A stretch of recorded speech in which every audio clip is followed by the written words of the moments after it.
कैसे हो आप सभी फॉर्म भर रहे हो और सबसे बड़ा जो कंप्लेन आ रहा है स्टूडेंट्स का कि सर हमारा जो कैटेगरी सर्टिफिकेट है वो कौन सा लगेगा। देखो 4-5 तरीके के आपके सिचुएशन होते हैं। अगर हम हैंडीकैप्ड वाला साइड करते हैं तो ये सिचुएशन आता है कि या तो आप अनरिजर्व्ड हो या जनरल कैटेगरी में हो। इन लोगों को कोई किसी तरीके की सर्टिफिकेट नहीं देनी होती है, ठीक है।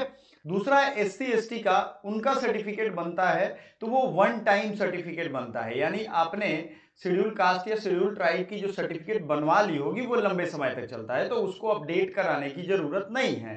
ये बहुत छोटी सी वीडियो है, बहुत काम की वीडियो। इस तरीके की सारे अपडेट हमारे चैनल पे मिल जाएंगे। सीयूटी मतलब सीयूटी पॉइंट, और सब्सक्राइब कर लीजिएगा क्योंकि सीयूटी पॉइंट जब तक सब्सक्राइब नहीं करोगे आपको ऑथेंटिक इन्फॉर्मेशन नहीं मिलेगा।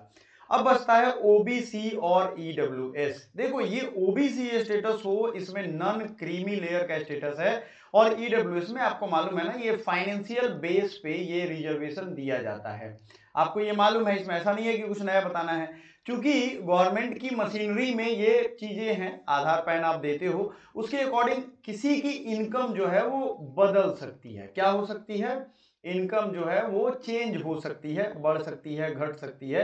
इसलिए ओबीसी एनसीएल का सर्टिफिकेट हर साल बनवाना पड़ता है, और ईडब्ल्यूएस भी आपको करंट फाइनेंशियल ईयर का देना होगा। कब का देना होगा? करंट फाइनेंशियल ईयर का। एससी एसटी का कोई जरूरत नहीं है और ये देना होगा। अब आपके पास दिमाग में होगा कि सर हमारे पास स्टेट वाला सर्टिफिकेट है। किसका सर्टिफिकेट है? स्टेट वाला सर्टिफिकेट है, या हमने अभी अप्लाई किया है। दो तीन ये केस होने वाले हैं, समझिएगा, मैं समझाऊंगा। मैंडेटरी डॉक्यूमेंट्स मैंने आपको पहले बताए हुए हैं, अगर आप वो वीडियो नहीं देखे हो तो जाकर के देख लीजिएगा, यहां पे भी लिखा हुआ है, आप देख सकते हो। अगर आप ये देख रहे हो, अगर आप ये देख रहे हो कि मैंडेटरी डॉक्यूमेंट्स में कैटेगरी सर्टिफिकेट में इशू डेट कब होना चाहिए, या दूसरी चीज है उसकी अप्लाई डेट कौन सी होनी चाहिए, तो वो मैं आपको बता दूं। इशू डेट वो डेट होता है जिस डेट में आपको, सीधी बात समझनी है, आपको हैंडओवर कर दिया गया है, उस सर्टिफिकेट पे जो डेट लिखा गया है। मान लो आपने तो अभी नया वाला अप्लाई ही नहीं किया है, तो आपके पास स्टेट वाला ही सर्टिफिकेट अगर है तो उसी का सारा डिटेल डालेंगे आप अपने एप्लीकेशन फॉर्म में। देखो सर्टिफिकेट आपके हाथ में है, जो है वो डाल देंगे। और ये जो सीयूईटी का एग्जाम हो रहा है ना, ये आपको एडमिशन थोड़ी देने वाला है, ये स्कोर कार्ड देने वाला है। समझिए प्रोसेस पूरा। ये स्कोर कार्ड देगा और इस स्कोर कार्ड को आप रखोगे, इसमें स्कोर होगा। मान लेते हैं उसमें स्कोर में आपका 286 मार्क्स है, तो आपने क्या किया?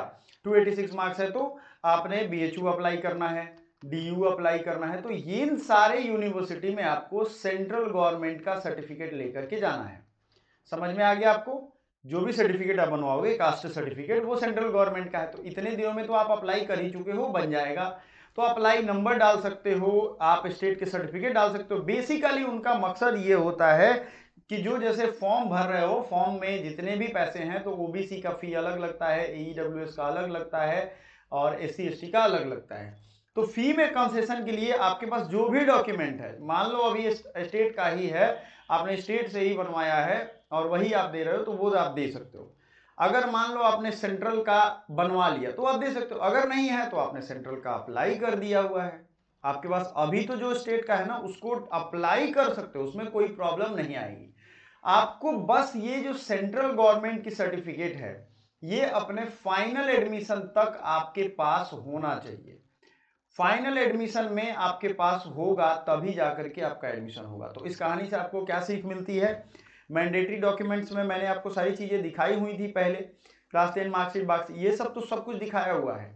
जो भी आपको कैटेगरी सर्टिफिकेट मैंने यहाँ लिखा है उसके प्रोसेस समझा दिया। आपके पास अभी प्रेजेंट टाइम में जो भी है उसके बेस पे आप फॉर्म भर सकते हो, कोई प्रॉब्लम नहीं होगी। जो फॉर्म में प्रोसेस दिए गए हैं पूरा फॉलो कर रहे हो आप।